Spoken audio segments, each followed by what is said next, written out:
Hi, this is Kathy from Gadgets Top 321, and in today's video, I'm going to be taking a look at my 5 favorite over-engineered pencils. Now, when considering these first 3, my favorite depends on what size lead I'm using at the time. But with these last 2, they each have a characteristic that just sets them apart from all the other pencils in my collection. The first pencil I'm going to be looking at is the Uni Kuru Toga, and it's my favorite pencil to use if I'm going to be using a 0.7 size lead. The Kuru Toga has a Kuru Toga engine, which you can kind of see through this translucent material. It's an engine that rotates the lead as you're picking up and putting the pencil down as you write. Now, in my standard 0.7 model, the plastic is a little less transparent, so I'm going to show this on the 0.5. You can kind of see the internals a little bit better. This little Kuru Toga symbol, the little swirly, you can see inside here, and I'll just show that as I pick up and put the tip down, you can see that little symbol rotating. Now, one thing you notice is that the tip does move just a little bit. Now, me personally, I find that movement in the tip a little more distracting with the smaller lead sizes. Let's see, there you can see the symbol came back around. But with the 0.7, I don't find it as distracting, and I find that lead rotation more beneficial with the 0.7 size lead, and I'm going to show you why. I'm going to make a line of X's with the Kuru Toga, and then I'll make another line of X's with just another 0.7 pencil in my collection.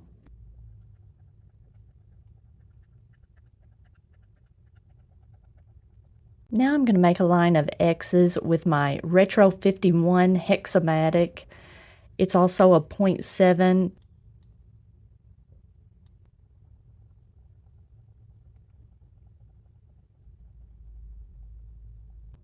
At the beginning, both seem to be putting down a similar amount of lead,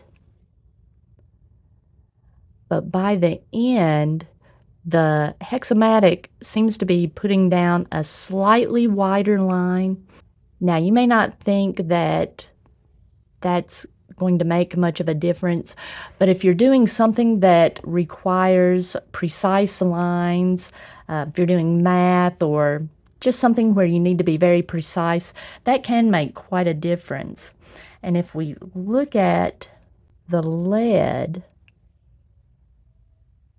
on the Hexamatic, you can see that edge has been worn into a chisel shape. Now, when I'm using this Hexamatic, I'm continually twisting the pen because I don't want that flat edge. And so that's going to add to the hand fatigue if I'm using this for an extended amount of time. But then with the Kuru Toga, if we look at it, it doesn't have that flat edge. It's being worn more evenly. You can see it. It's more conical shaped. It is kind of leaning more heavily to one side, but it's more conical shape than wedge shaped. For me, hands down, I prefer this pencil when I'm writing with a 0.7 lead. I found that more recently I'm writing with the 0.7 more often since I'm retired. I'm not doing as many things that require me to write teeny tiny. If I'm writing anything that is more like words or journaling or something like that, I prefer the bolder line.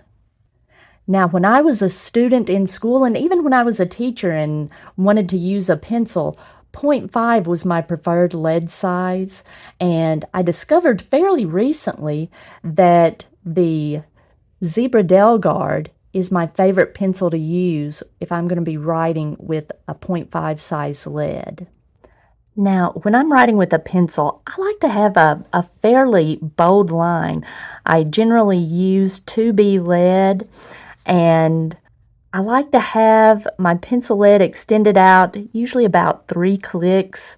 And so I want to be able to exert enough pressure that I get a nice bold line.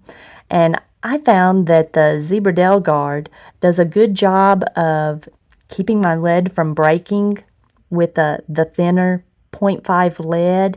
And the mechanism that keeps it from breaking doesn't feel spongy. It's nice, and if you look at the vertical spring, you have to press fairly hard.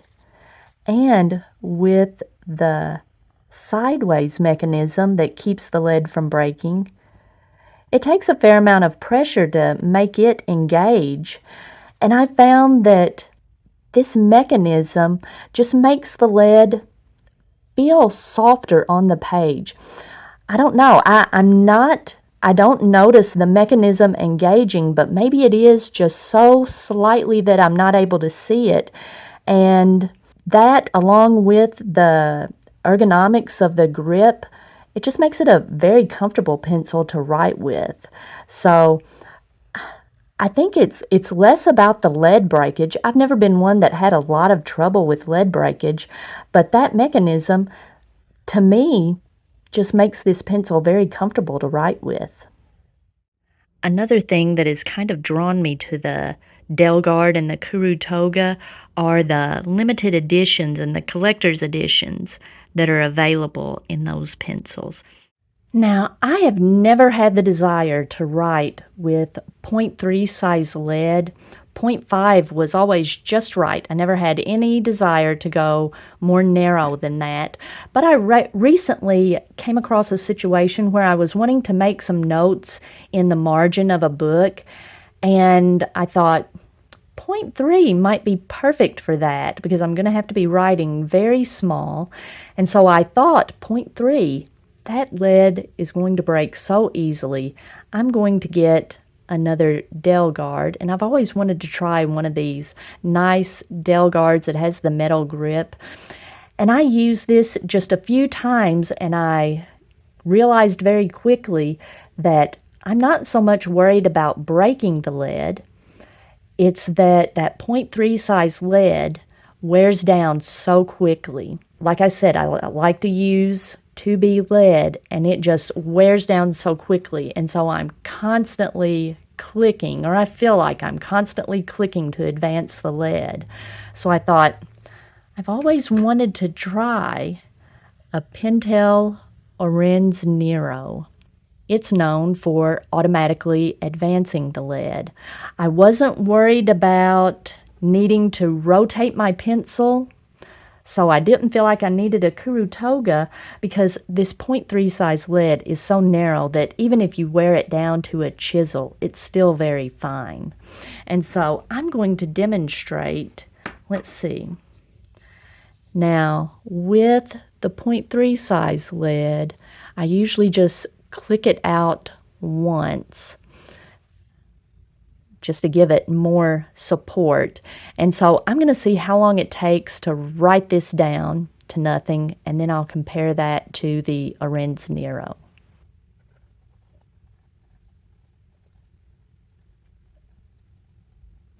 I can feel the lead sleeve rubbing on the page now. I would have advanced it well before it got to this point. I'm going to keep going until it won't write.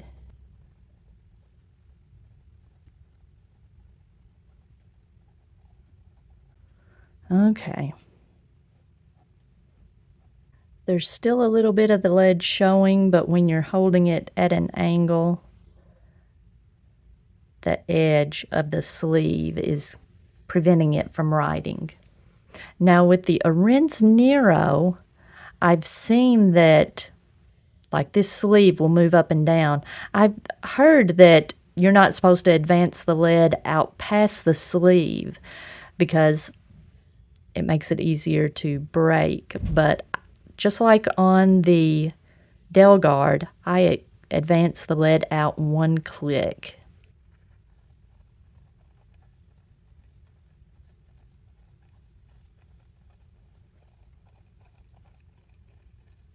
It was the other pencil, the Delguard, was already getting pretty light and uncomfortable at this point. No problems yet with the Orenz Nero.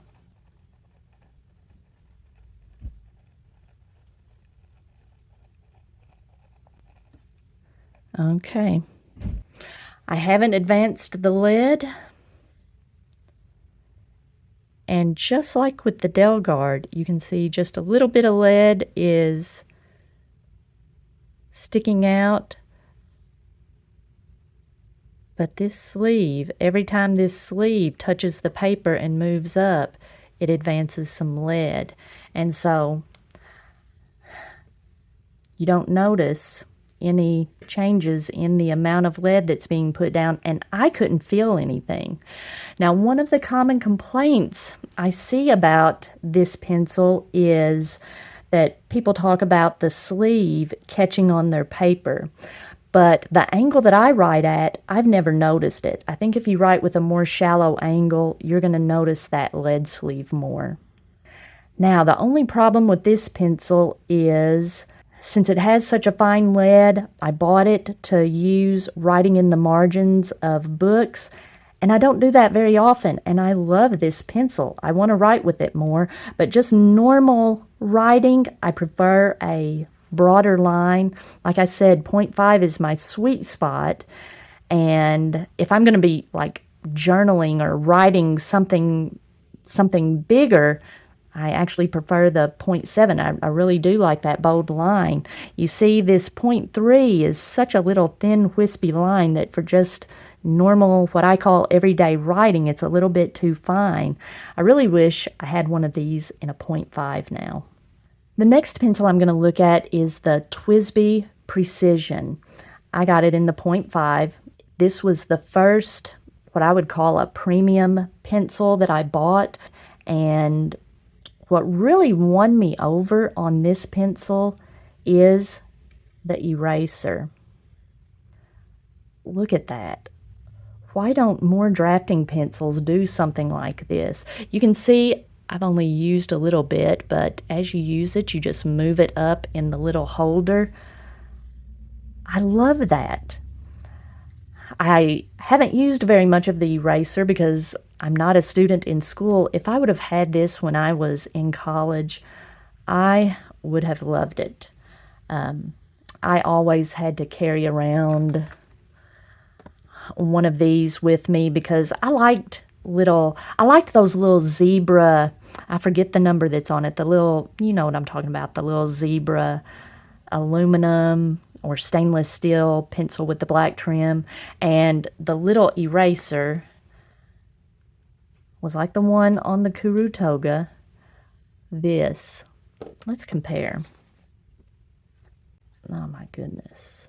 So it is a little over 3 times, maybe counting that little bit, maybe this is like 4 times one of these little normal drafting pencil eraser size. I would have loved this in school. What I would not have loved is the price. Now, for people who are into fountain pens, the price tag on this, the $22, $25 price tag, that's nothing. That's like a budget fountain pen. But when I first started looking at this, that was a lot of money for a pencil. And so if I were in college, I didn't lose pencils very often. I was usually able to keep up with a pencil for a year or two, but it would have broke my heart to lose this. TWSBI also makes this little Pagoda Junior. This is probably what I would have ended up buying in college or high school. This is a $4 pencil. It's nice and lightweight, but it doesn't feel insubstantial. It feels well made. It's got this rubber grippy thing, which when pencils started coming out with the rubber grippy things on the grip section. I really loved it until I used it for a while and it just started deteriorating and got gross. But this is a more sturdy rubber. It's not that squishy rubber. It gives you some grip, but it's not squishy. It just feels like it would be more durable. And the eraser on this is not as big as the one on the Precision Pencil, but it's still twice as big as a normal drafting pencil eraser. So this is a nice touch on, in this case, an inexpensive pencil. The next pencil I'm going to take a look at is my newest pencil, the Pentel Sharp Kerry. I've always thought this was an interesting looking pencil, and one of the things that prevented me from getting one is just kind of the shape of the nose cone. I always found that to be a little bit unattractive, the shape of it. But let me go ahead and add, like silver colored nose cones, I'm just not particularly fond of. They're not my favorite as far as just the aesthetics go. But after I started using the Orenz Nero, and it's got the same shape, now I associate this shape with a pencil that I really like. So I kind of started looking at this pencil again. And I was wanting to get a pink pencil. I've got a pink book that I was wanting to use this with. So I found one of these for a good price. And immediately, the first thing I noticed when I unpackaged it was it's not heavy, but it's not lightweight. It does not feel cheap. It feels like a nice quality pencil. And one of the things, I didn't get it for this, but now I'm glad I do have it. I'm glad that I have a pencil that I can carry in my pocket. I have another pencil that I got specifically to carry in my pocket, but now this one's even better. I'll show the other pencil in a minute. But I was just kind of blown away by the quality of this pencil. One of the complaints I hear about this is that the mix of materials. It's got aluminum, plastic. I think this is also aluminum, but a shinier aluminum. It's got some chrome here. I love it. I think a lot of thought went into this. I wouldn't change anything about it. I am one that anodized aluminum I find very slippery. So if the grip section of this had also been this anodized aluminum, I would not be able to use it because just feeling of this right here just feels so slippery to me. Chrome is another material that is very slippery. So this would not have worked if it was the grip section. This anodized aluminum, or whatever the material is right here, is pretty slippery to me.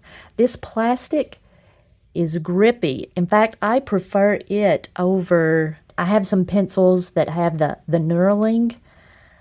I know people like that for the grippiness of it, but I find this perfect. I can use this unposted, but it is also just perfect. The weight that just hits right there is perfect. Being able to click it while it is posted or unposted is so nice. It's got an eraser. It's got one of those teeny, I think it's got a teeny tiny eraser. Yeah, teeny tiny. That's the only thing I would change about it, a bigger eraser. But really very fond of this as a pocket pencil.